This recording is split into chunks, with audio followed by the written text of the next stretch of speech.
there we go. We can. Yeah, we're all good. So this is just something I started today. I just thought I'll knock something up so that we've got I've got something to not fully finished. You know, it's just like a beat. It's, you know, it's just something to. I just wanted to try and show different techniques and different ways that I did things with the production. Let me just turn this screen off up there because it's I can see myself in a massive screen. We don't want that. There we go. Yeah, so basically what I've done is I've tried to incorporate as many things that'll be helpful for people that maybe, you know, maybe starting out or using live or just different ways. So what I'll do is I'll just go through it. So first of all, what I did was like most producers start with a kick drum, and so I'll just turn these off here. And what I did was I just simply dragged in some Vengeance samples, some bass drums from the sample library just into here, and then I made a pattern using the MIDI. Let's have a look. Just for people that are watching, I also use like Logic, and I've used Cubase and various things. So sometimes my key commands might be wrong, so I get them all mixed up sometimes. But it's all good. I'll try my best not to, yeah, not to like delete things and stuff as I go along. So one thing that I always do is I'll do a lot of mentoring or teaching, and people come to me and say, I'm stuck with my tracks, how can you help me, and things like that.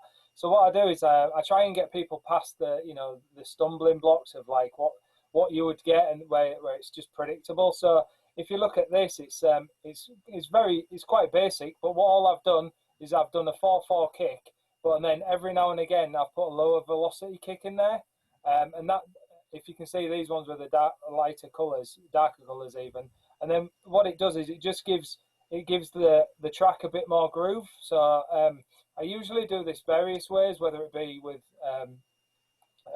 it might even just be audio samples. Or sometimes what I'll do is I'll find a kick drum I really like, and then I'll drop it down 2 channels. So the second channel down will be a lower volume, and then I'll EQ it differently as well. So what I'll do is I'll take out a lot of the top end and the low end, so it's not as punchy as the main kick. So then you get these rolls underneath your main kick, and it just adds a little bit of a groove to what you're doing. So if I just play this, you'll hear what hopefully you'll hear it. Is that coming through okay? Yeah, sounds good. Really good. Yeah. So what, like if I play the pattern,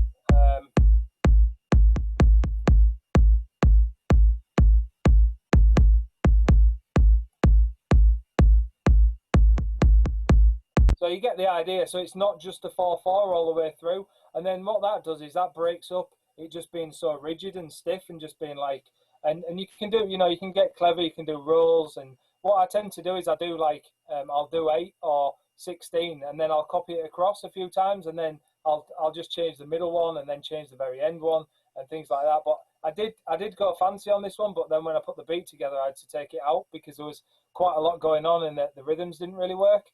So yeah, just basic processing, which this is just basic what I would do nearly every time. I would put a utility on, and I would just make sure it's on the left, just in case the stereo sample had any phase issues. I would do that, or you could mono it, or you could, you know, use the bass mono and take out the low end if you wanted a higher top end stereo. But what I do is I just drive that into a glue compressor.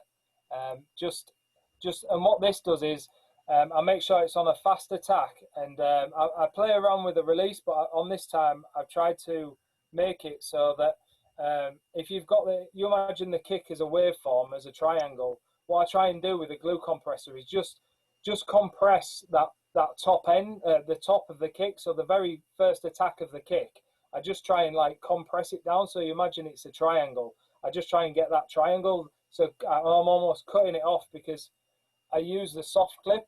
If you see down here, if you take that off, it's the hard clip, I believe, and then the soft clip. So I just make sure that that's just clipping the triangle off. So then what that does is it brings the crest of the kick up. So then you get like more perceived loudness, is because you're getting more weight of the actual sound. So I'll play it with and without. So that's with.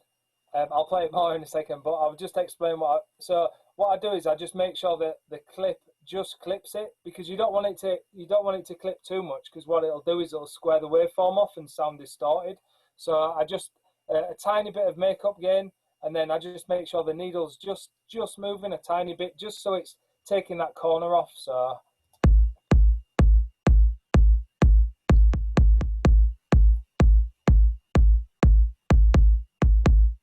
So you can hear how it's a lot rounder with when it's off, because and then it's not actually compressed as much. So it's just something, a little tip that I do. If I do, go on, sorry. I was just saying, it's a nice tip. I like that. Very gentle use of the compressor right there. Yeah, that's it. And then what you can do is also you can use different, you can use transient shapers or envelopers and things like that, and you can really get into your kick. I sometimes use not Anna, the other one, Kick 2 by Sonic Academy. But the problem with when I use that, sometimes I go down a bit of a rabbit hole. I spend a long time making kicks, and then really sometimes it's I end up going back to a kick I used 3 tracks ago, and it sounds amazing in clubs. So I'm just like, instead of overcomplicating it. So that's something I do like every time. And then I know that the level of the kick is always going to be, it's never going to pass that 0 threshold, because of the way it's clipped and compressed. So I know that it'll never clip on my output, unless obviously I add additional after the compressor. So yeah, the next, let's have a look. Let's make it a bit more interesting than a kick drum. So here, I've just got an offbeat hat, which was taken out my sample pack. I've purposely left no processing on some of these, so then I can explain what I'm going to do to them. So that's, I divided up, I got a sample which on here, which is out of my Loopmaster sample pack, and it sounds like this. Watch, I'll just play this bit. So if I play that, and then just do that, if I just play that, I've rendered it down, but at the beginning of it, there's a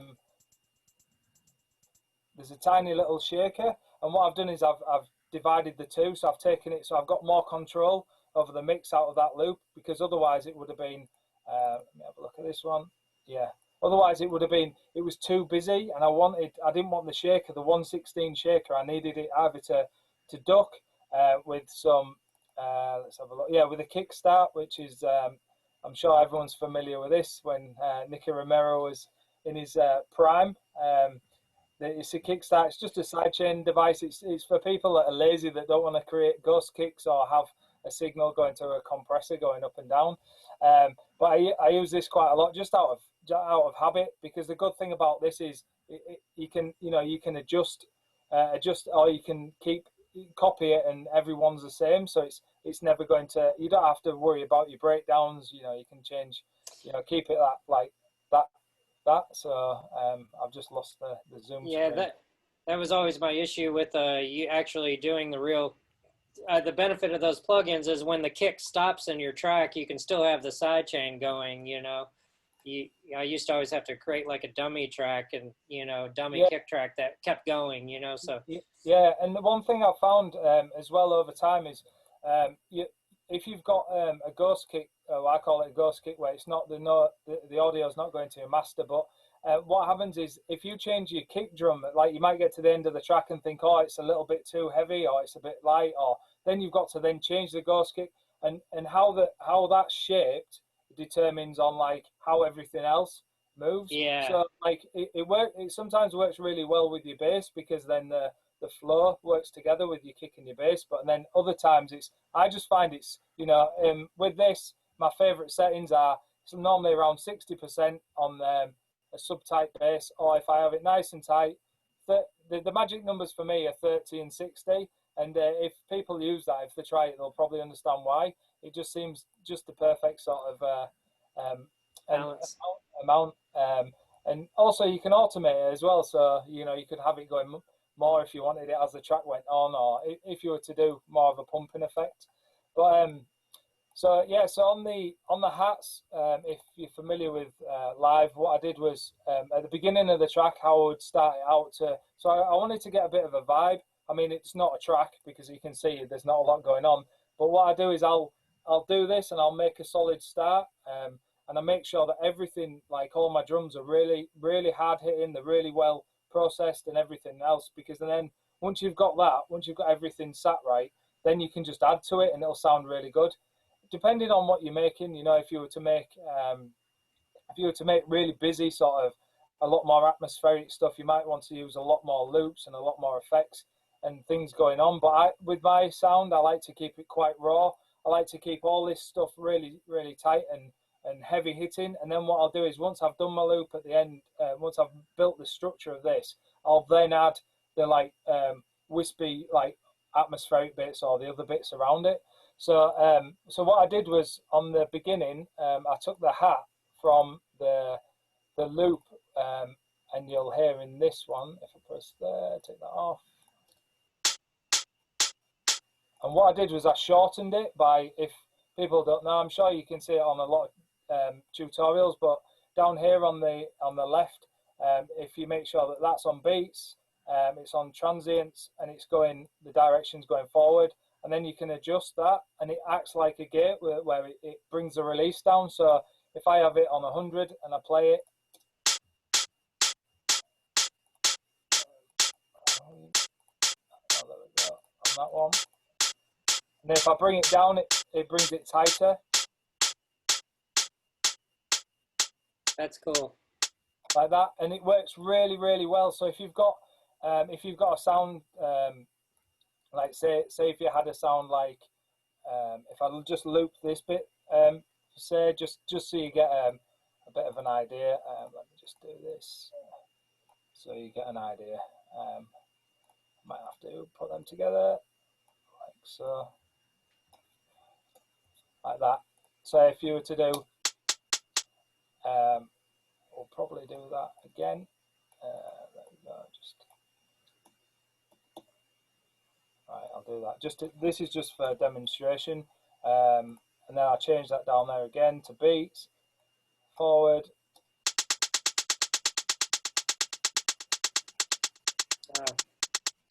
So, and then there's been times where what I've done is, through the track, as the track's been building up to the build-up, I've extended each section, so it's like it starts opening up more and more. So you start off with a, you know, and you can also use that as you can just make a fast attack with that sound, and then also you can have the open one processed differently. So it's quite interesting, especially with vocals and things like that. You can get some really good effects with just that little thing that I don't know where I learned that. I think on a video, or one of my friends showed me, but I was like, I've used it all the time. Just what's it called, Orville? You'll know. What's the correct term? It's just what you're doing is you're adjusting the envelope amount in the beats mode warping algorithm. The top option, when you set it to, it turns off the looping function, and then it allows you just to shorten the envelope in between each transient. That's cool. So it's not like, yeah, that's basically what it's doing. It's cool to be able to do that on long loops like that simply, you know. Like, I've heard of like creating tension in drum rhythms by opening up the envelope a little bit on them as they play, but I never thought of actually being able to do that on a loop like that, on each, you know, based on each transient. So that's a cool trick. Yeah, some people always say to me, I'm always working with audio. They're always like, don't you ever like use MIDI? And I'm like, yeah, but I just love audio because you can sculpt it. You know, you've got like, if you've got effects on like things, you get all that swell sometimes, but I just like really tight drums and stuff. So yeah, so if I go down to, then I've got a closed hat. That was from the 808 pack. So I've got, these are my hats, these three here. So the kick and the hats together a bit.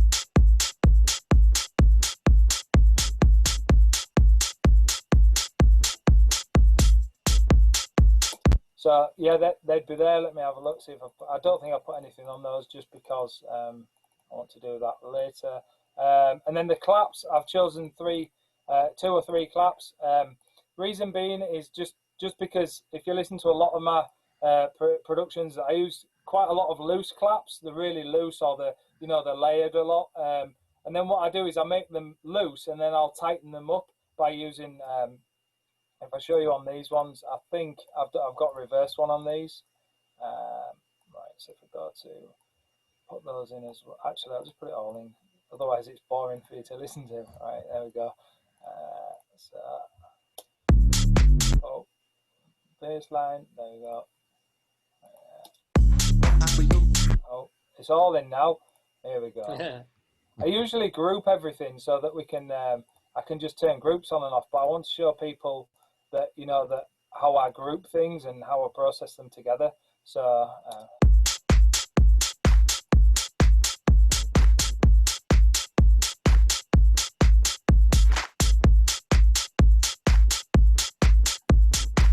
Yeah, so what I've done is I've got two, and then every second and fourth, I've got an additional one. And then what I've done is I've just reversed that one just to give it that like reverse effect, like that. And then sometimes what I might do is I'll group those together like this. I'll put them all in a group. Let me just do that. Get them all in a group together, and then I'll call that like the claps, like that. And then if you notice, that one's got a -3 millisecond delay on it. That was just to give it so it wasn't as rigid, just so it had a little bit of a difference from that one, so it give it a bit more of a, so let me just, right. And then what I would do on the processing of these is something quite similar. Depending on what I do is I like to work in groups because I like to have everything in its when it's in its frequencies, and I like to place things in certain places. So what I would do on this one is to make sure this is as good as the kick, because I want the kick to be, I want it I want them all to stand up against each other and be able to have full control, but be able to go into it. So on this, I would go to, let me have a look. Every time's different as well. I don't always do the same things. Like sometimes I'll do things differently. I'll try random stuff just to try different things, really, depending on what the sound is as well, what I'm using. So let's have a look. So I'd start off by let's have a look. So if I go into throwing a EQ8, and I've got my preset set to taking anything below 30 out, just in case there's any unwanted low end rumble in any of the sounds. That's just a standard thing. You can change that. Right, and then on that one after that, I'd probably choose, it depends what I want to do. If the claps need to be more up front, I would probably saturate them. So I would use something like Saturn by FabFilter. One thing I really like about this is you can select the areas which you want to affect. So if I turn this band level 1 off, that means anything down there, there won't be a lot of information down there, but if there is anything, it's not going to saturate it. So on this second part, I can now saturate it and also EQ it in there. Although I've put that EQ on, that's just to get rid of the low end. So if I just bring this up now,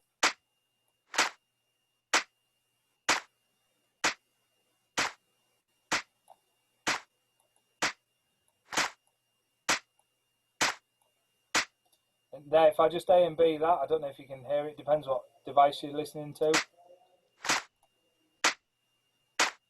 And I can change the tape as well and the dynamics. So I'll bring the dynamics down, and then I can put like a broken tube and give it some more drive. Maybe too much, the warm tube.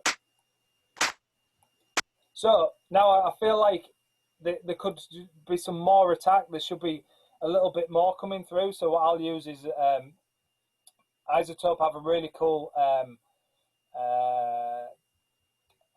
there's iZotope, or there's actual, let me have a look. So there's the let me see, it might be in the audio units. I'm falling into the same trap every time I watch tutorial. I start getting jealous about all the plugins the instructor has here.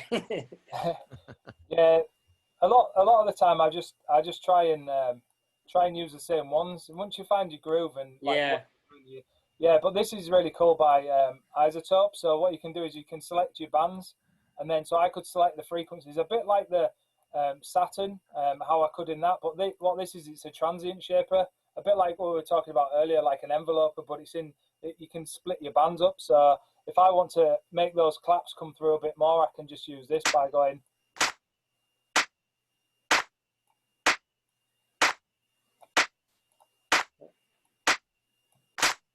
That real-time analyzation is handy, and that's cool. Yeah, so that just brings it through a bit more. So now with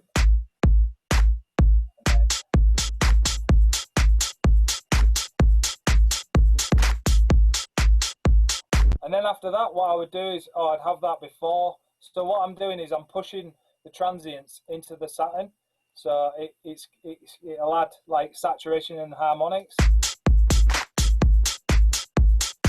And now to make sure that everything's sort of a bit more linear, I'll probably use. I try and use, because for the demonstration, I try not to use too many third-party plugins today, because I feel like you can do everything in Logic or Ableton or Cubase or Reason or Reaper or whatever you want. But I think for live, it has everything. I've got Max for live, and that's really cool. But all the other versions, that you've got everything you need to make music in these.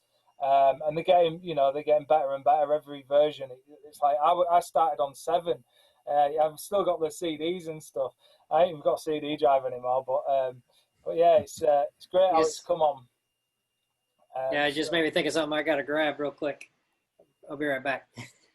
But yeah, again, the glue compressor, I'm just going to use this just for ease. But again, what I'm doing is I've pushed the transients into the saturation, and then I'm just glue compressing it just to try and mesh it all together to give it like a more of a block sound.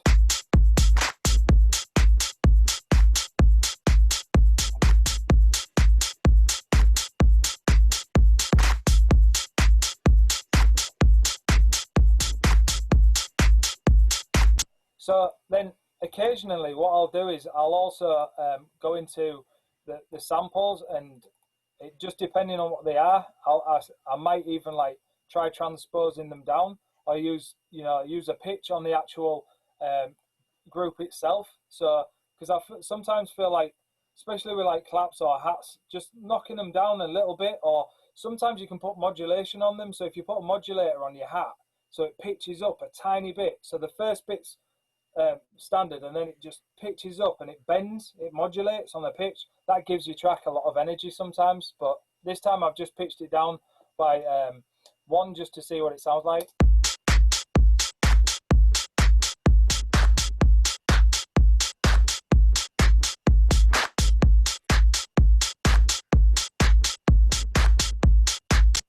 All depending on like what key it's in and everything else. And then I've got, let me have a look, let me just move this. I've just got a 909 ride, which what I've done is I've put an auto pan, so I'll take that off, and then a kickstart. So with that in as well, it'll sound like this.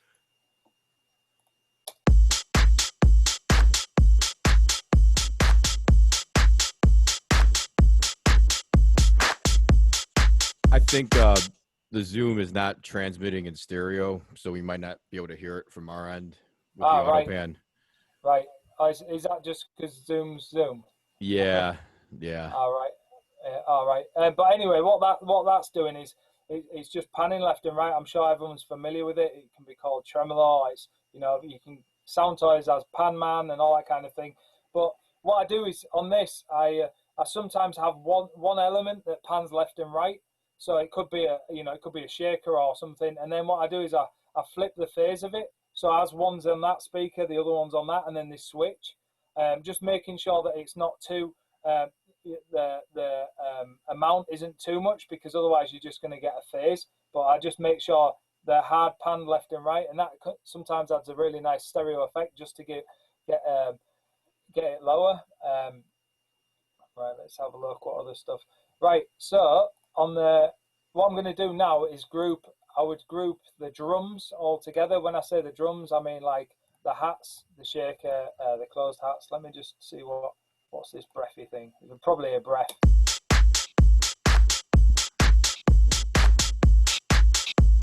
Yeah, it's just like a percussive breath that I've cut up as part of the rhythm. Because again, going back to what I was saying about the drums, the kick drum, not to have it like on the 4/4, and then what I do is I always try and use, if you look down here, I've got the MPC 1658. I always try and use that's like my go-to.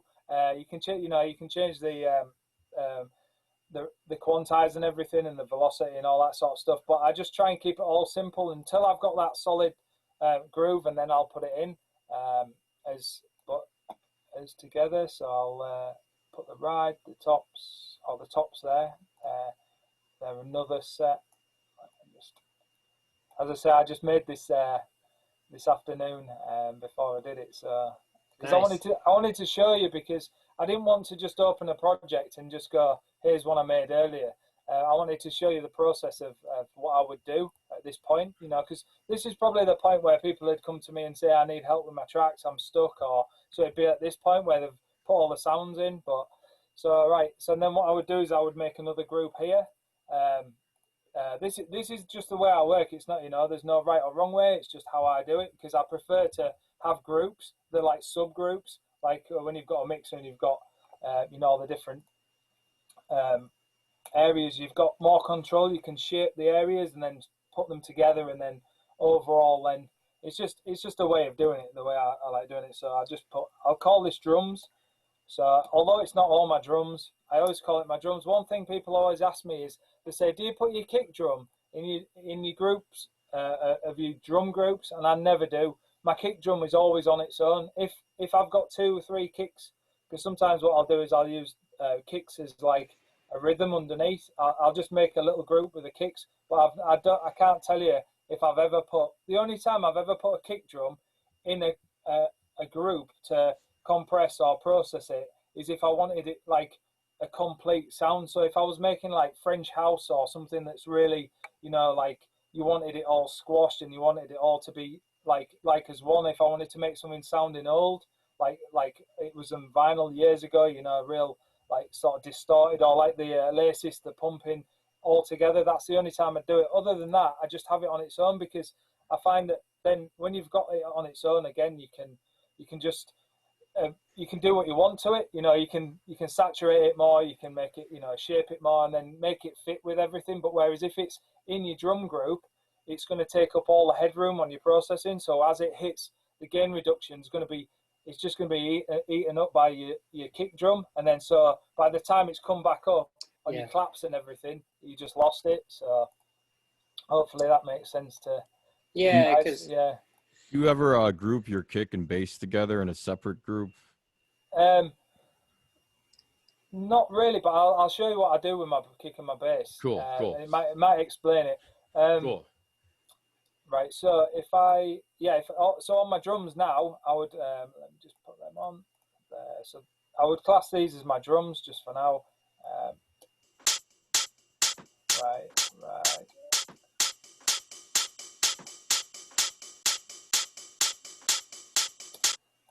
There's those there as well. Are they some rogue claps? What are you doing? Get those in there. So again, similar sort of principle. What I'd do is I'd chuck on an EQ8 just for the low end. I mean, a lot of effects already have EQs on them, so you know you don't always necessarily need them. There is some stuff in live that I've only scratched the surface, because I know that a lot of the Max for Live stuff and everything gets really deep.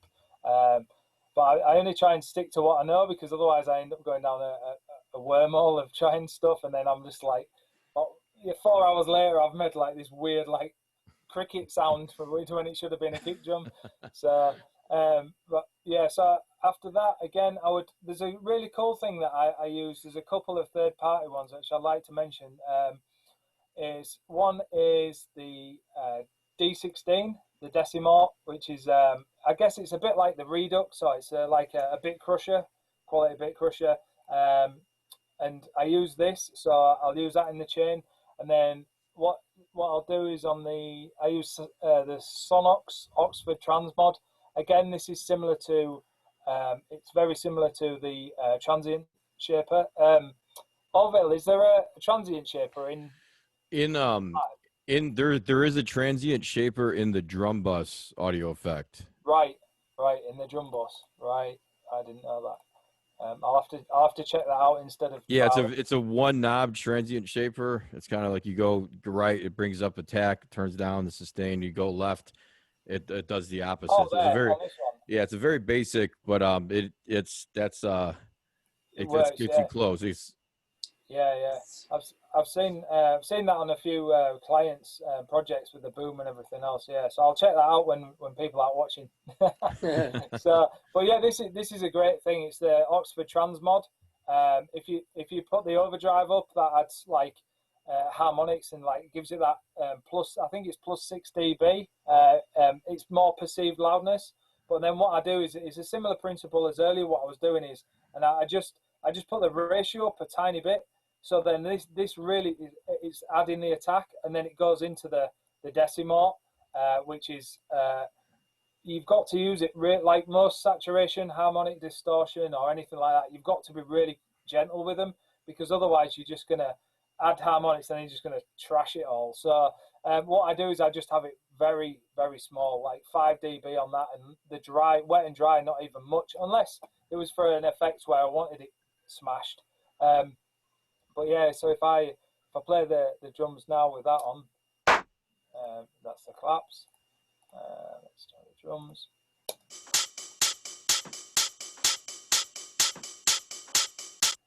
If I turn them off, I'll just group that up so you can hear what it's on like. So you can hear it. It's a lot duller. So if I just turn that on again, and if I do it extreme, then you'll be able to hear. And then what I would do after that is, again, I would use compression. There's loads of compressors out there, but I just for the live sake, I'll just use the glue one. Again, just fast attack. A lot of dance music, I like to have it a fast attack and a fast release, because otherwise sometimes if it's really slow, it doesn't have time to come back up and compress again. So here we go.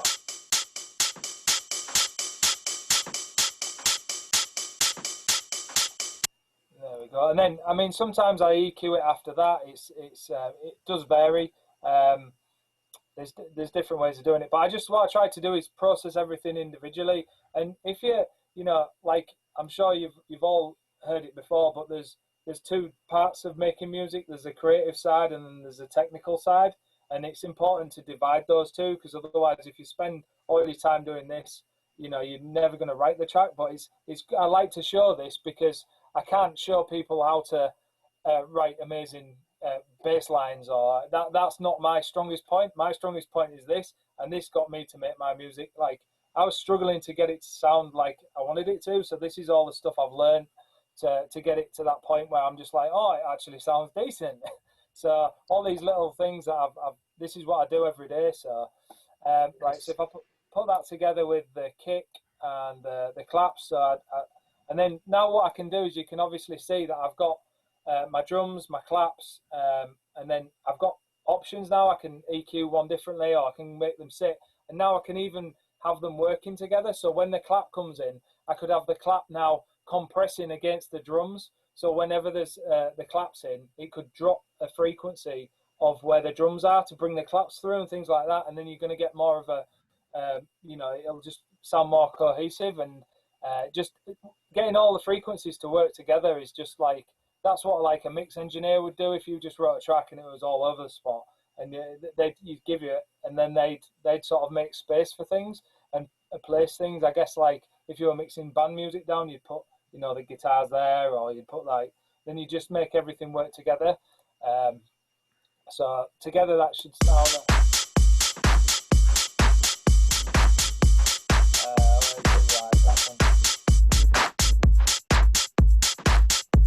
I mean, the levels are going to be a little bit all over because I'm used to my studio monitors and it's normally blasting out. But you get the idea of like how it's all. I've got control.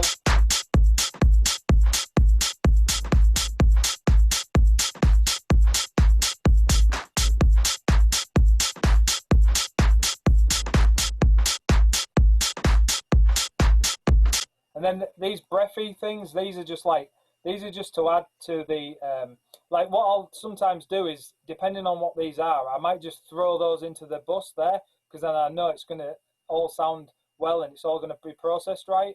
One thing you can do as well is, in these groups here, in your audio effect racks, you can just save that. So each time you don't have to you just go down to there and just save it as, you know, I could just save it as something in there like drum bus, and then each time I can just whip that out, put that in there, you know, which saves a lot of time. So if a lot of preparation can save you a lot of time, because while you're, you know, trying to remember how to put all these on in which order and at what input gains and output gains, it's sometimes just easier just to throw it in a save thing and then tweak it and then over save it, or have different, you know, styles for what you're doing. Right, if I now go to, yeah, if we listen to that breathy low, which is a breath.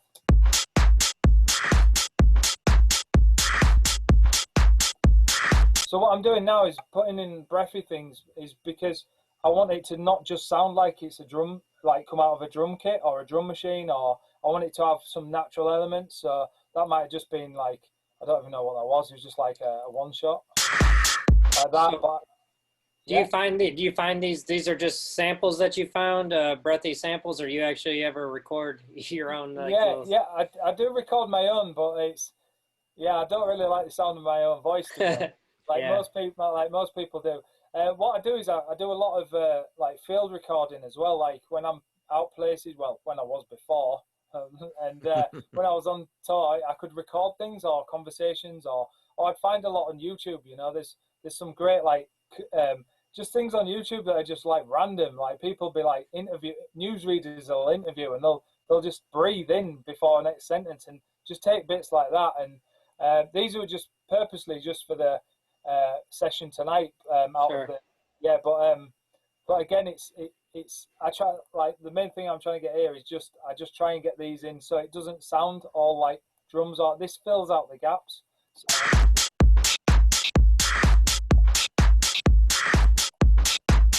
So again, like in the range, I would probably look at the range, because I've got span on my master here. I would look at the areas where these are, but I feel like that one especially, it could do with coming down a bit, because it sounds a little bit, especially with a transient shaper on it, it's not it's a little bit, there's too much. Try this.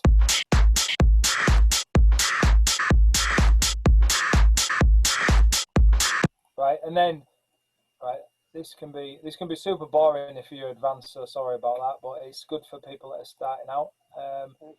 It's just showing you how I make my tracks, really.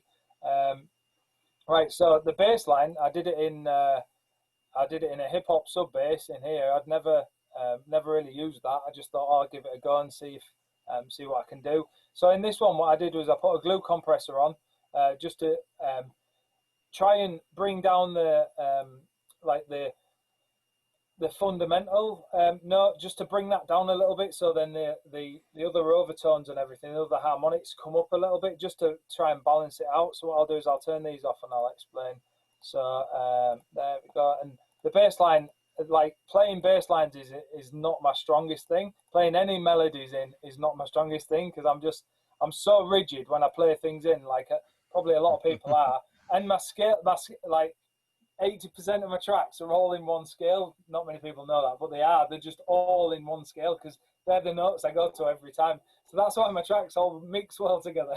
But yeah, so what I sometimes do is a cool tip for people that don't do this is I just hit record. I know Matt demonstrated there's amazing things out there to do random stuff, but I hit record, and then what I'll do is I'll just jam away on the keyboard, loads of random notes in, then I'll quantize them to the scale, and then I'll just make a loop region like say that, like that, and then I'll just move it through the bass, and then I'll find like a rhythm or a groove that'll be amazing, and then I'll use that.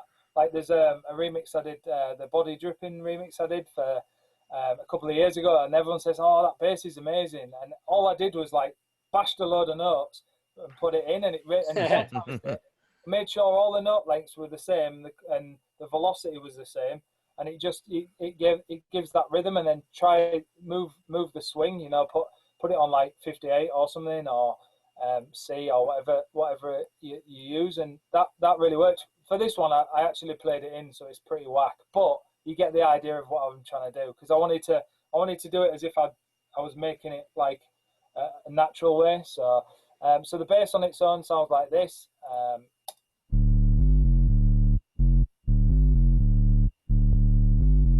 That's all it does. I took some notes out just to give it some space.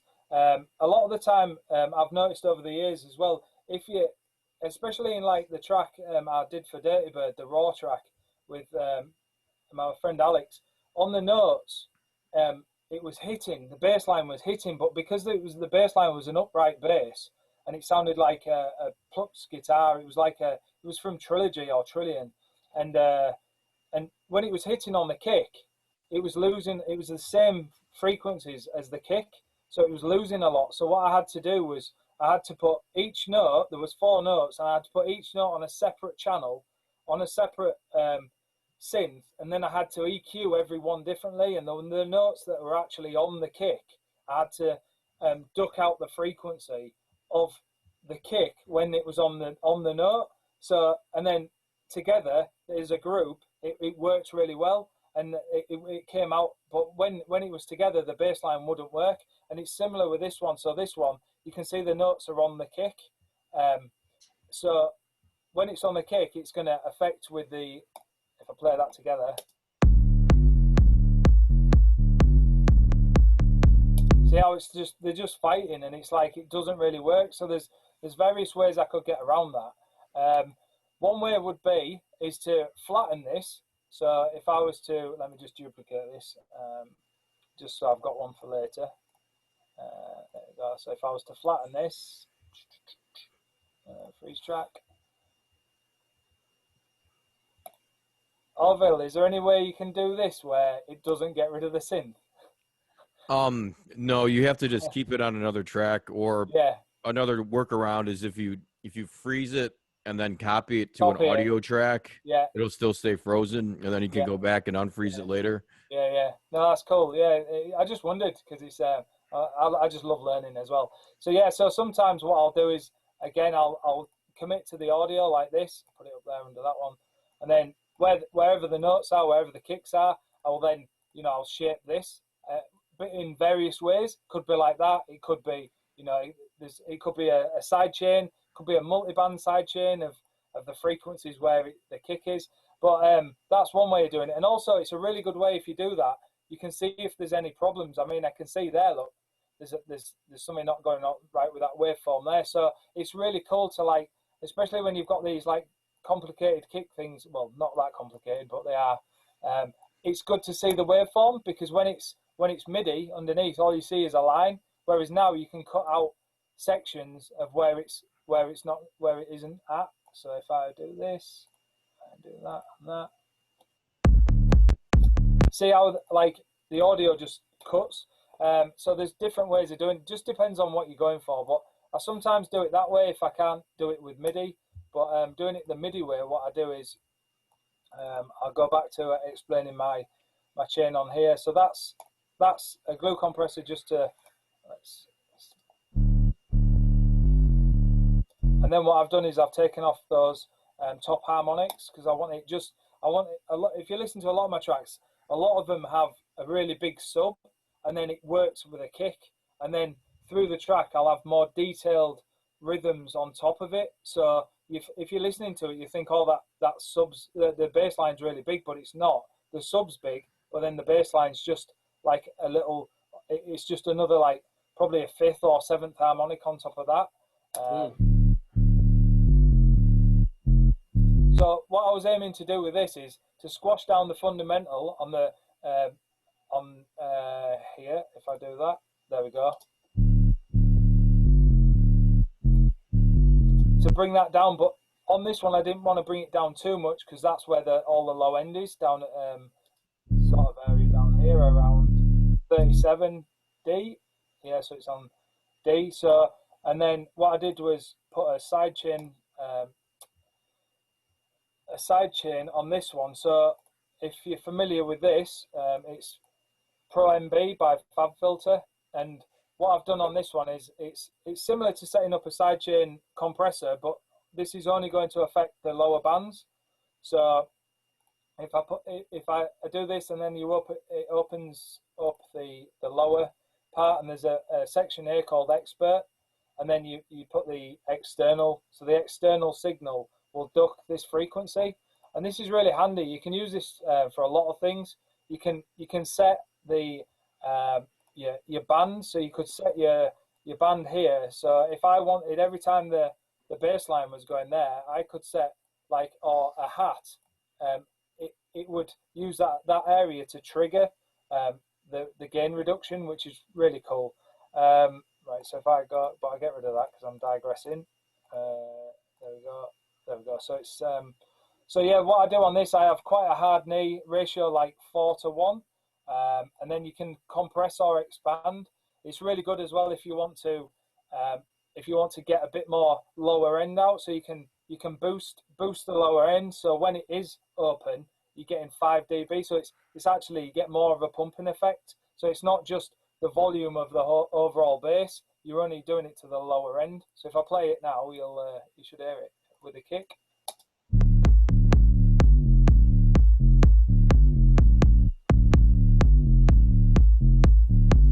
And if I turn those off, you'll see the difference. Let me start the loop, right? That helps. There we go. Right, try again.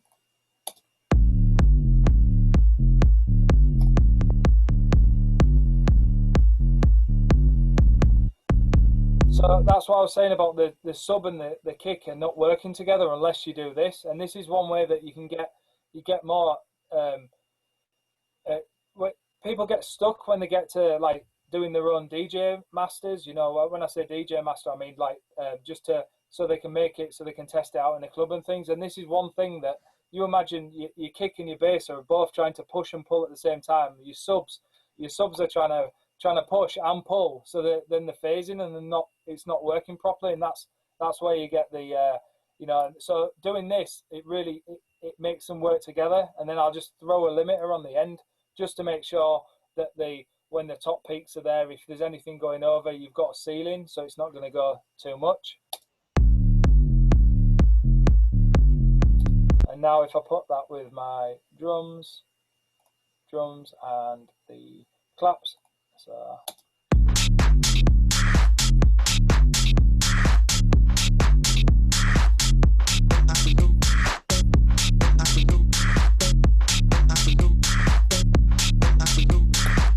so you can see they're working together now, and then you've got everything. So you've got your drums, you've got your kick, your bass, you've got your claps, and then after a while you're getting all these groups that then you can then individually go through and like you can, sometimes I've made a track and then accidentally like muted something, like might have been the claps or something, and then I thought, oh, that sounds amazing, just by taking out something by accident. Like, happy accidents. Yeah, exactly, like happy accidents. That's it. So it's yeah. It's taking the clap out, totally different vibe now. Yeah. And then this effect, this here, I was just messing around. A lot of my stuff, what I say, it's like throwing turd at a wall, and if it sticks, then start molding it, right? You know, that's what I use. And this is what I did with this. While I was making my kick drum at the beginning, I used the same thing, the same drum rack with the same sound, and in this, I did a really tight, I think it's 132, a really tight 132 on this. Here we go. If I just do that. Just for a build-up sound over here. So, and all that is a kick, and then all I did was I took the release down on the kick drum like that. But you can't really tell because of all the stuff on it. Let me just turn all this off. Let me group it. Is that LFO affecting the EQ right there? Yeah. Like. So Okay. so what I did was, this is how it should sound normally, and then I thought, oh, that's cool. Let's just dial this back. So I wanted it clicky, and then what I did was I then put I put a chorus on it because I just thought, why not? I feel like a chorus today. I'm going to wear that. Wow. And then I put an EQ8 on to take the low end out because I know my kick and my bass need to be in that range. And then the LFO, I just put that on max for live, and then just played around with that and did that, so you can change that so it's like. And then glue compressor just to clip it all together and smash it. And what you'll find is if you do things like that, that could have been a vocal, that could have been anything. But if you do that and you've put a filter on it and you have it coming up in the background, like harmonically, that's going to work with your kick drum, right? Because it's the same sound. Yeah, good idea. That's cool. Yeah. So and it's like the vocal chop there that occasionally I'll just what I'll do on that is I'll just take the same thing and I'll just take and I'll affect it, because people come to me and say, oh, I need help with my track, it needs more things. I'm like, it doesn't need more stuff. What it needs is what you've got there. You need to flesh it out. So the same would be, you know, like kind of do something like that underneath and then affect that and bring that up to, because that's going to be in the same frequencies and everything as what's going on the vocal chop, and just chuck in like just something simple like an auto filter and just bring that up underneath it.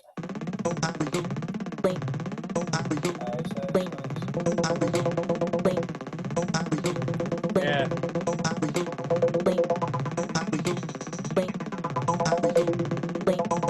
And that could be sidechaining, that could be getting reverb and everything, and it fills that space. So that's just another thing. When people get stuck, start experimenting to overlap your sections. That's one thing I usually do. So would you say that's the way you do a lot of your effects and risers, is by grabbing snips of sounds that you already have in the track essentially, and then just kind of mangling them up a different way to get? Yeah, that's it. It's like, so this one here, let me just go back to that, and then like what I would do is on this here, I'll just take that section.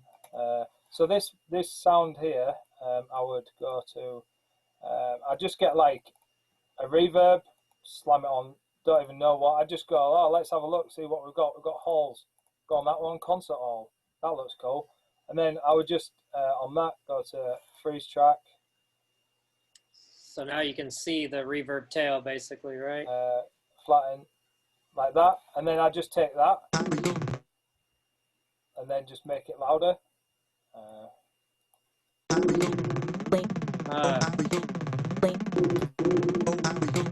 Like that, and then for a while I would just go.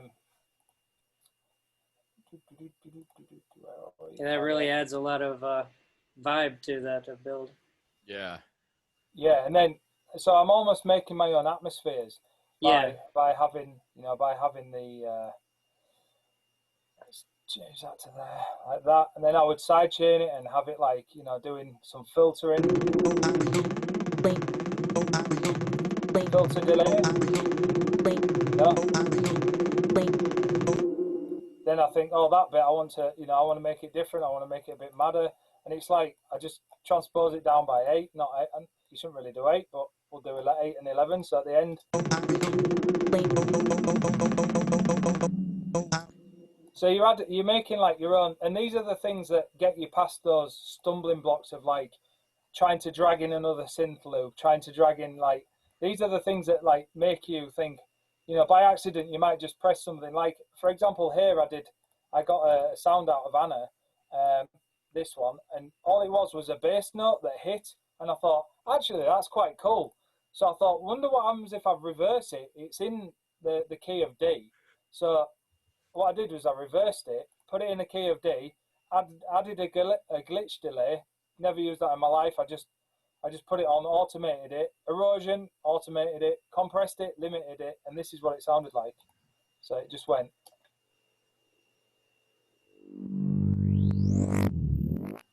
like that, and all it was like a dong, just a dong, an FM dong, and but once you've got all that stuff going on, it feels.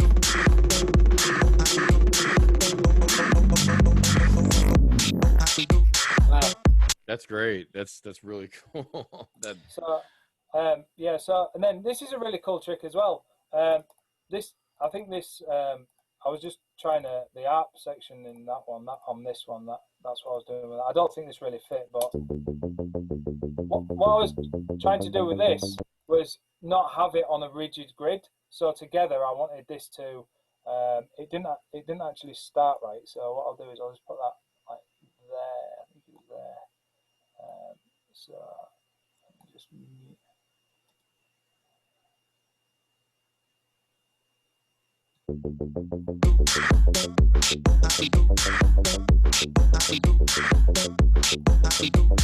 So that was, I was going to try and explain that the timing's different, so that it's not, it gives it more of a swing and everything. But, and then I just ended up thinking, nah, I probably won't use that, so I'll just delete that. But yeah, this is a really cool thing I was going to show you before I noticed that. So vinyl crackle, I found this thing called crack. Is it crack? Is it crackle? It's vinyl distortion. Vinyl distortion. So yeah, I found this thing called crack. Yeah, and I just put that on. I thought, oh, that sounds cool. What is it? And I didn't know what it was, so I thought I'd try it. So what I did was I put, if we listen to it on it. So if I just loop a region over here, you'll hear what it does. There we go. So it's just a crackle. And what I've done is on this, I put an EQ8 on it. But on the EQ8, let me turn it off because it's sounds like I've got a walkie-talkie. Right. So if on the EQ8, what I've done is I've changed this this mode. If you look down here, I've changed it from mid to side. So on the mid side mode, on here I've put it onto mid. So what's that's done is taken out all of the mid. So then that's just in the side. So it's going to give you that sense of like that airiness, that just like not in the mono, not down the center or anything. That's just going to give you that.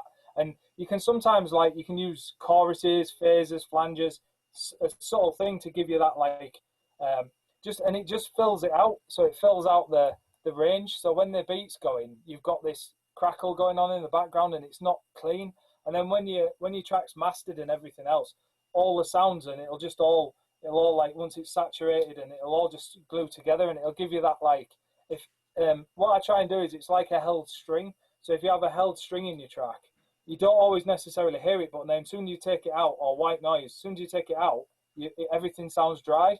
So, but what I did was with this is I put a glue compressor with a side chain on the kick drum, and then I made sure that this like it moved with a kick. So you know my kick was 4/4, but it had those other bits. So I want this vinyl crackle to go in and out throughout the actual track. So you'll probably hear it now if I do this.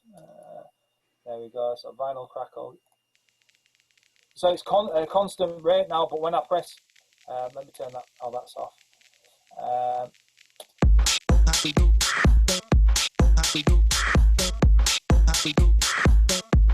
I mean that's loud because I've turned it up so you can hear it. But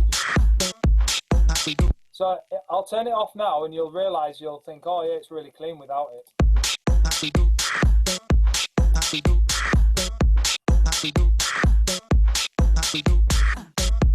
And you can do that with anything. So if you record people talking on a bus, if you record them, on a tram or wherever, if you put that in the background, then you quantize the sounds. So there might be little sounds or like coughs or whatever. If you quantize those to a rhythm, the same rhythm you've done in your groove, and you have it pumping, it can add a rhythmic effect, and you don't even notice it's there until you like solo it or turn it on and off. But it just fills out that range, and especially if you just put it in your sides, then that's one little thing that I do quite a lot, especially in like the sort of tech house where there's a lot of stuff going on and it's real trashy and it's got like those lots of little different shakers and percussion going on. That's a really cool thing to do, is just like make sure it's in the sides and stuff, or have them panning.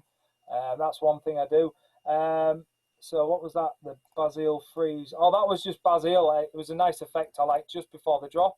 So what I do is I make a block like this, and then just so I don't get bored, I just think, I just put something before. So as that crazy sound builds up, I just make like a little build up and drop in my head.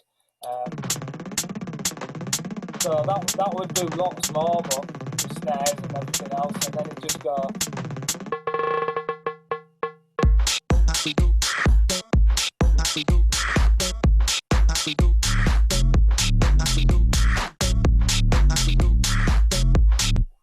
And then, yeah, and what I did was I always try and take things. So say you had a sound that could be a lead, that could be a big part of the track, it could be a saxophone, anything. I always try and take little elements out and introduce it into the percussion, because then it all sounds like it's part of it. Whereas, sometimes you can make a build up, and when it drops, it sounds like a different track.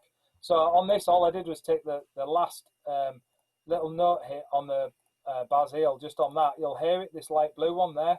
So.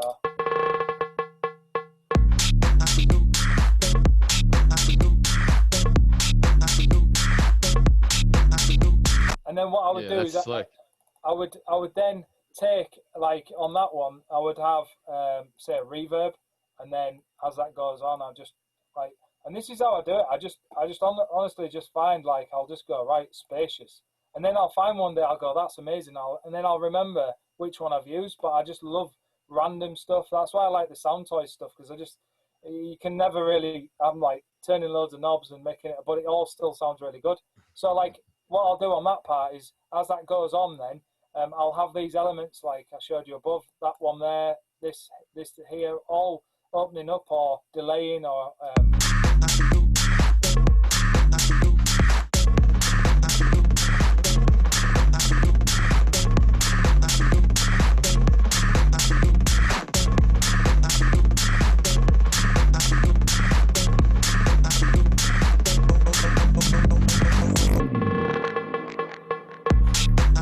see, and after a while you start building this thing. As long as your drums and everything else, your bass line, and you've got that groove, you've got that going, you can just then, it's like making, I always say the analogy is like making a pizza. So if you've got a solid base, that's not sticky or anything, you can just then put the toppings on. But as long as that base is solid, it's the same with your drums.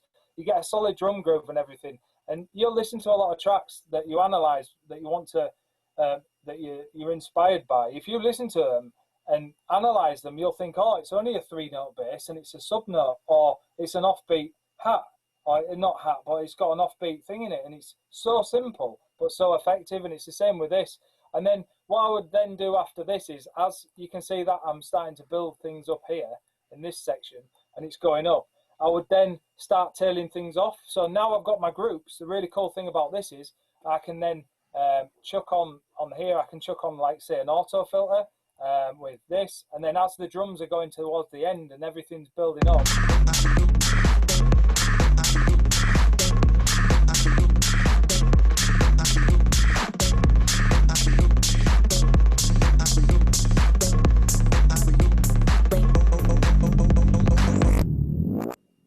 so then what you're doing is you're creating some movement, whereas it's not just, let me just make sure that's right, because I messed it up. That's right. Here we go, drums, filter, yeah, frequency down.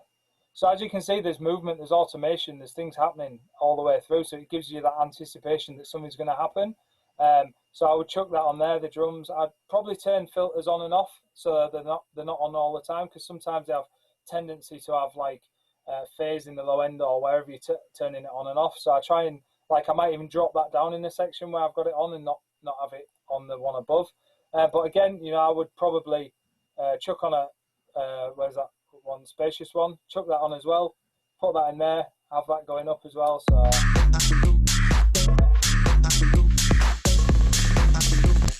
you can obviously hear that's quite a lot, but I would just have that there as well. So you're getting a sense of things are moving and it's not just stagnant, and you're not just going back round to the normal loop.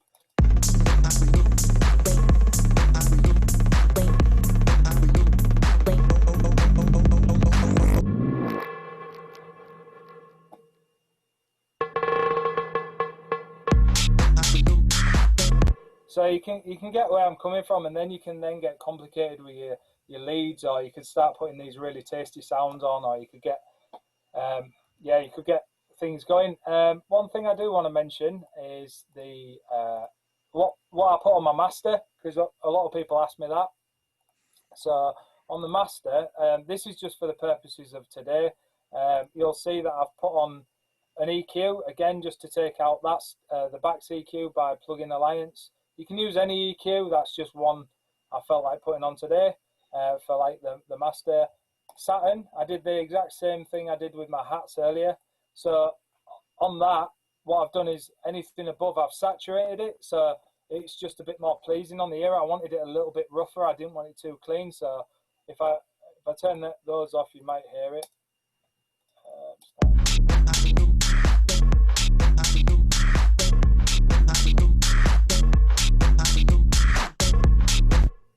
that's just for taste. That was just so I could get a vibe of the track, and it wasn't so clean, the samples, because I like to hear, you know, it a little bit bitty, like a bit more rougher. Span, I use this quite a lot. I always try and push this to people because this is a great mid-side tool. So if you've got any, it's a free download as well on Voxengo, but this is, you'll probably seen this, or you might even have it, but it's, if you go to the presets and change it to, I think it's mid-side stereo mode, and what it does is it shows you the mid and side. So the green is your mid signal, and the sides are in red. So I'll just press play on this.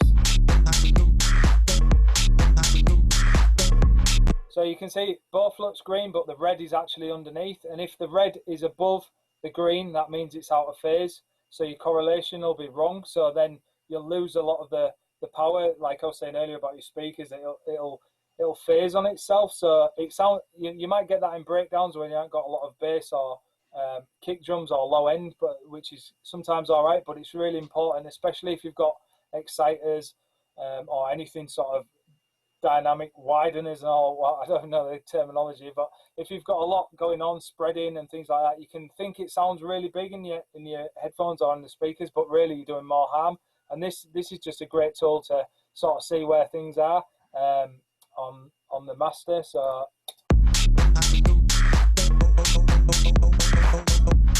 but as you can see, as I've gone along, I've treated it. I've taken out the low end, or I've tried to make everything cohesive so that I wouldn't have all the problems at the end. And then another cool thing that I use quite a lot is, I didn't like this at first. I hated it. It's similar to a tuner, but it's like mixed in key one. So I do use the live tuner. I use that quite a lot, but I find that this is quite cool if you want to sort of find. Let's see if it's right. Let's see what it's saying.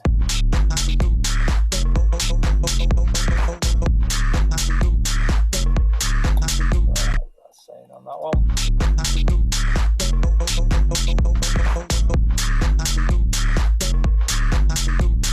Nah, it's totally wrong because it's in D and G, so they ignore me on that one. But that's probably because of a lot of these things. I've changed the claps. I pitched them down. I randomly did that. Oh, it's at the end, but I did a lot of random stuff. So if it was really tightly produced with all the keys and everything else, I think it is really good, and you can use it for tracks as well. So if you've got a reference track, chuck it in there, and it's quite good. One thing I do like to use a lot is this. I'm sure some of you have seen it, but if you haven't, it's really cool. And what this does is it's an A and B. I know there's some stuff from Master in the Mix. He does one. There's a similar thing. There's Magic AB. There's also a new.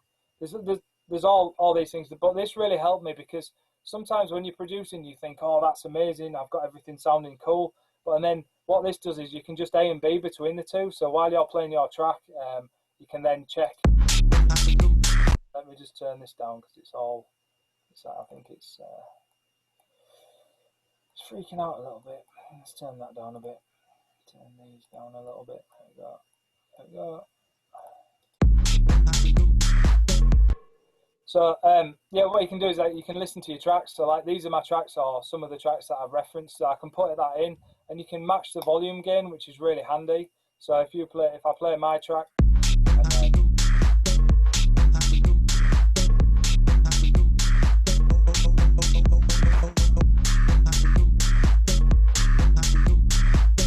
turn it on, that helps.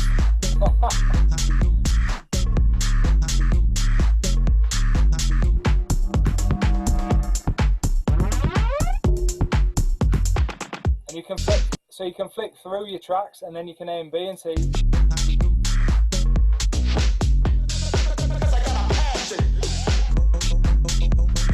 And then, so also the really cool thing about this is you can go to the spectrum, and you can layer them both together. So you can look at the spectrum analyzer together and see if you're in if you've got a ballpark. And then you can change it between all the different octaves.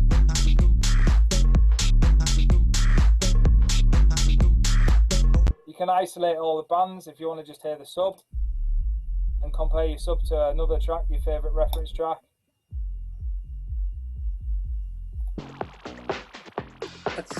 That's a cool plugin. Yeah, it's really cool, and I like it for this, the dynamics as well. So you can see if you're squashing it too much on your master, which is pretty cool. Take that off.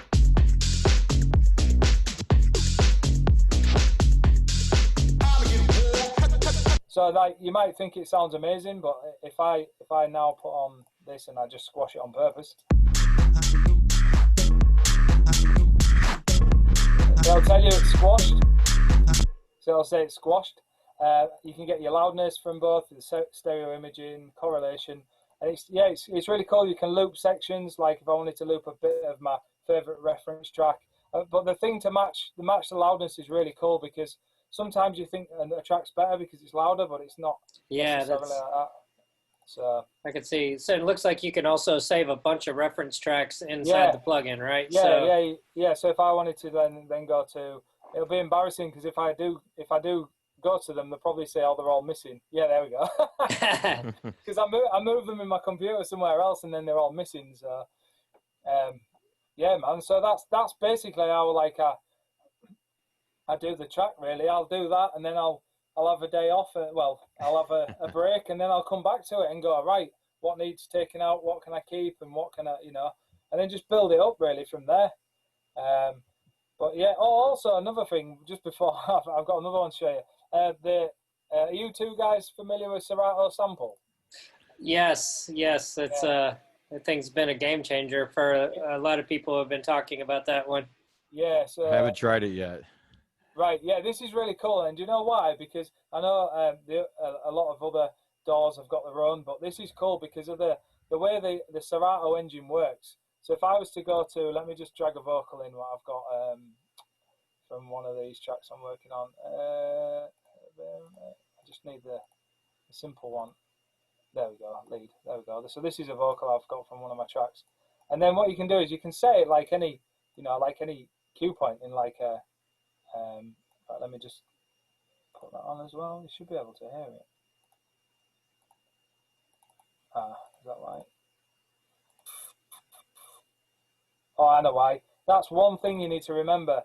This thing, sometimes, and as well, one thing I've done is I've put like a version before, like I put someone's track in, and then I've A and B'd it with a master I'm doing of the new one, and it's been on B. And I've gone back into the mastering project. I've changed things, done all these things, and then I've gone, oh, it doesn't seem to be doing that much. And then I've gone, oh, I'm not listening to the actual project, and then all the settings are all wrong, and the gains. But you're easily sort of thinking, especially if it's a dynamic track, you're thinking, oh yeah, that's better. It's subtle, yeah. Yeah, and then you're just like, but yeah, that's one thing. And also another thing, just be aware if you're using this, especially for mastering, it's just turn it off, because if you have it on, it does add it reduces the top end just by a tiny bit, so I always turn it off. But yeah, so if I go back to Serato Sample, and then it's just like, like the Serato, you can like move it with a mouse, and then you can set your by putting them on the across the keyboard. I'll use this one, but I met my healer in Ibiza, so my kisses so. But what it does is it puts it in time straight away, so it's in time instantly. So wow. the acapella will be the right time with this one. I met my healer in Ibiza, so my kisses so delicious. What's not to love? I think I smashed that thing earlier, didn't I? Sorry. There we go. That's better. So yeah. I met my healer in Ibiza, so my kisses so. That was me playing it out of time, by the way. Just because it's like on the downbeat, so it's like. I met my healer in Ibiza, so my kisses so delicious. What's not to love? And the good thing is you can change the key. So I'm going to change the key, pitch it down to D. I'm just going to put on. Where is it? I'm just going to put on an EQ. Just to, not channel EQ. Don't like them. You're not my friend. Shout out to Francis Gilla. He mentioned that you had his track "Frivolous Jackson" get to the thing in your AB. He's tuned in on the Facebook live stream right now. Yeah, man, he's a good guy, good producer, and yeah, that's awesome. Yeah, right. So I just put that there. So I met my healer in So I can drop down the, drop that down to like. I met my healer in Ibiza, stole my kiss. It's still in time. I met my healer in Ibiza, stole my kisses, sold me wishes. What's Not to love. She was my healer in Ibiza, stole my kisses, sold me wishes. What's not to love? So it's for me that was just like, instead of spending like 10 years trying to get a 10-year a cappella in time off a vinyl or something, it was just a bit of a, and it's got all the, it's got the settings where you can put it across the usual sort of stuff where it's across the keys, so it's like, so you can do that, you can reverse stuff, you can set loop points, like set random points, which I do quite often. I like to get, a good thing with that is if you've got something like, you take a documentary off the TV or something and then it's unrecognizable, but then you can just like, I'm sure people do that in live as it is, but it's just really cool for a few things, especially like the if I delete that, like the time stretching is really cool, so you can then stretch that by like 300. No, actually down to. You was my healer in. And then on the second one there, you could have it different. You was my healer. You was. You've got it across all the pads, and it's just really cool. And you can set cool. You could set your squid to it so that it does all different things. Or yeah. I've had a few friends tell me about this Serato sample. I haven't picked it up yet, but I know some friends will take like musical loops and slice them up and rearrange them and pitch different pieces, different sections, and you can almost make an entire track out of another track, or just some samples out of tracks real fast with that. Yeah, I found it so much easier to get a vocal, throw it in there, record it in as one long MIDI note, bounce it in, and then put it in key, and then just freeze flatten, and then you've just got it in the project. Otherwise, sometimes you put it in there, and then you've got to try and, especially if you've got a vocalist to record it, or you've got, it's just, for me, it just makes it easier, because I've come from a Logic side as well, because I use Logic a lot. So the ESX24, they've only just updated it. That just drove me nuts. So when this came along, I was like, yes. I was like, the only thing to remember is if you are thinking about getting this, is you have to have a folder where all your samples are, because if you have it in, like say you had it on your desktop and then you moved it, then next time you load it up, it won't load, and it's so frustrating. I don't know why they don't make it where it's thingy, but I just have a folder saying random. I put it in, anything that goes into that, I leave everything in that random folder. So similar to like a DJ application, where once you add the sample to it, or like in the DJ application would be a track, it's making an address to where it's located. So if it ever gets moved later, then it can't find it again. Yeah, it makes sense. Yeah. Like the Sonic Academy ad Anna 2, when you import a sound into here, because this is really cool. I've done a bit of work with these guys, and when you import samples in here, it asks you if you want to save it inside the synth, which is really cool, because that's kind of what it needs, something like that. So, good point. But yeah, man, I think that's it's 1 o'clock in the morning here. Yeah, it's getting late for you, I know. Does anyone who's tuned in have any good questions for GAWP or Matt Davis before we wrap it up tonight? I just want to thank you guys again for doing this workshop. I learned a lot from both of you doing this, and I'm sure that a lot of people that tuned in got a lot out of it as well. Is there any final things you guys want to plug or promote before we wrap it up for tonight? I've got a question for Matt, and people keep asking me this. Why is the CDJ 3000 CD when there's no CD drive? Yeah, it's a funny question. I kind of mentioned before, I kind of alluded to the fact that the big thing that's in Rekordbox now is cloud. We're the first ones to bring cloud to the DJ industry, where it's a two-way workflow where you can set a cue point on one device, that cue point showing up on other devices. So I'll just say cloud starts with a C, and there's still, a lot of firmware updates and stuff that should be happening, so So I mean, I'm not saying that's the reason why, but I think it can make a lot more sense to people a little bit on down the road. I mean, I think people got to, when you think about the CDJ, you got to think about the fact that the C does not necessarily represent a CD anymore. And also the CDJ, you know, CDJ was our flagship product. Like everything that Pioneer DJ is today all stemmed from that first CDJ 500 that was ever made. And the CDJ name has kind of become a I don't know, like a household name. Like I hear people even call competitor products that aren't called CDJs, they call them CDJs too. So it's just like a household name. It's our heritage. It kind of signifies the pinnacle of our product line, if you will. You know, but I think, you know, people, yeah, it doesn't play, the new one doesn't play CDs anymore, but then you can think about everything that Record Box now offers and that's what I think, you know, it's kind of headed, you know? Yeah. So it's the Cloud Disc J. You could say it's a cloud DJ player, but you're not unofficially. Yes, well, no. yeah, I mean, you know, that's kind of my reasoning and my thinking. That's not official, and you know, that's not like a Pioneer DJ statement or anything. That's just my thinking, because like I'm connecting the dots with where, you know, Record Box is with the new Cloud Library Sync, and then you know the players, and then knowing that there's a lot more coming. You know, so that's kind of like my answer that I think makes sense. Yeah, that's really cool. So yeah, and is it all right if I plug my website? Is that all right? No, please do. Is that all right? Right, just because it's let me just new share. Here we go. There we go. I think it's that mostwantedaudio.com, correct? Yeah, that's it. I think that should have come up, right?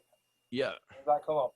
Right, so yeah, just to let people know that over on, like, people kept asking me, they were like, oh, what shall I use? What software? What this? So what I did was I spent time with a couple of my friends, and we tried to find all the most useful free software, production software, that third party for guys that are starting out, or people that just want something new just to noodle around with, you know. So there's that on there. So it's mostwantedaudio.com. It's free, you know. They're not mine. We don't own them. You know, we're just spreading the things. You know, there's spans there and stuff. So sorry, Matt. Oh no, I was just gonna say, can you still download Camel Crusher?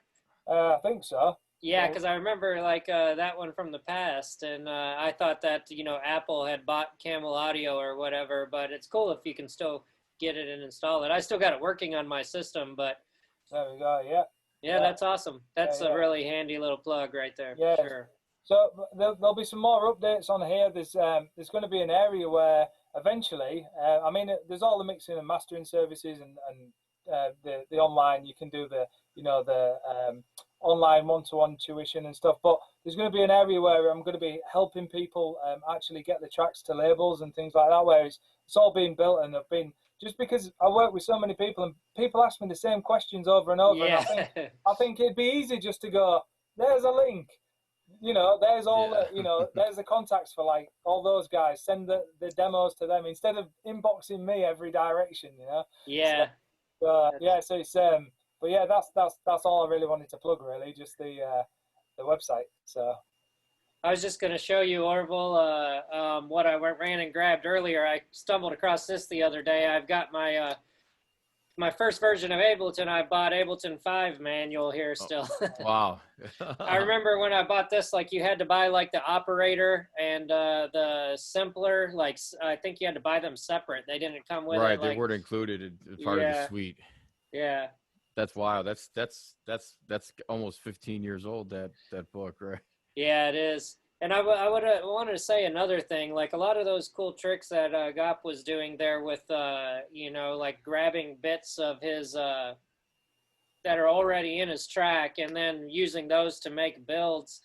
I think it's those sorts of things that Ableton really excels at. Like it's things like that are so fast in Ableton, like, you know, just grabbing a little bit and making an idea out of it.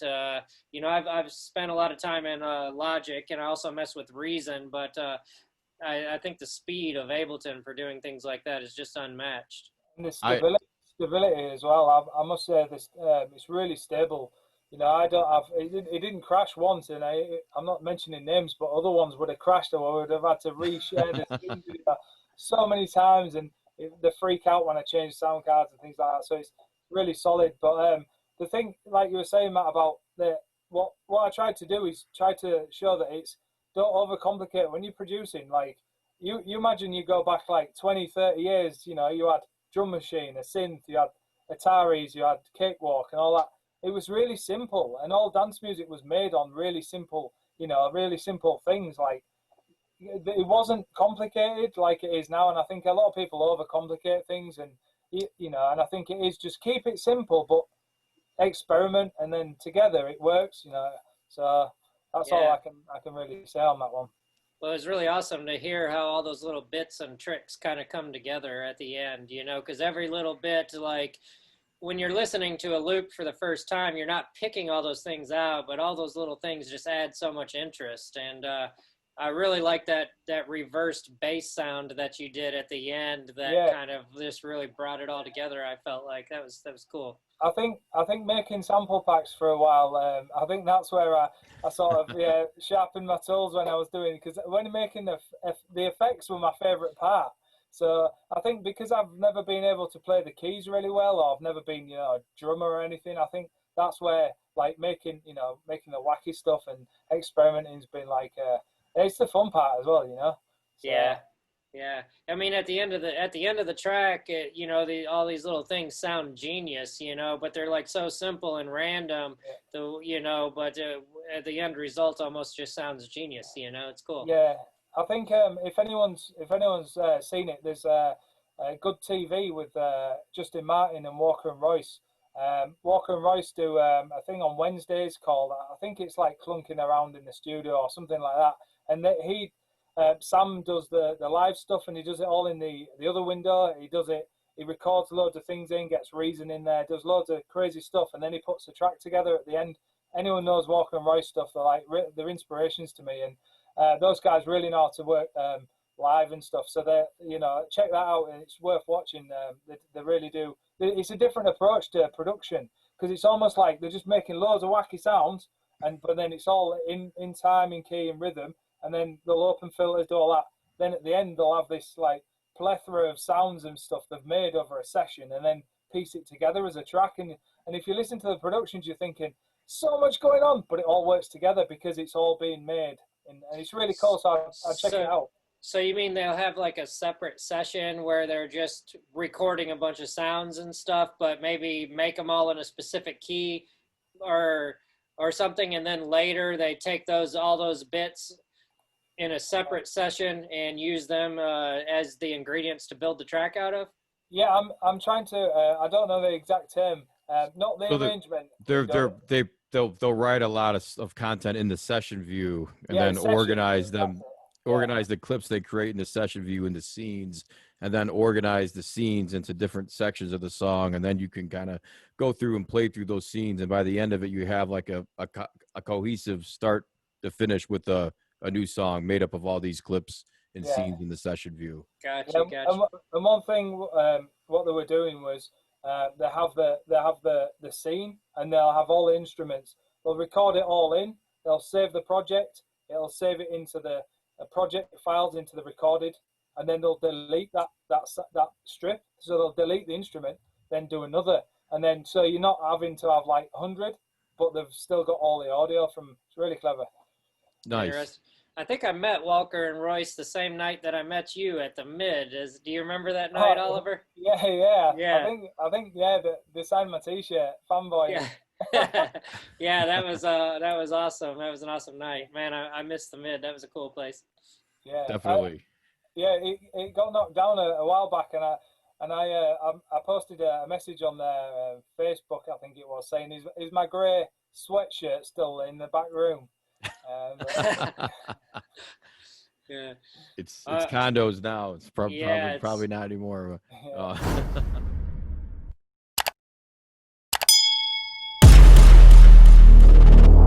This is mostwantedaudio.com.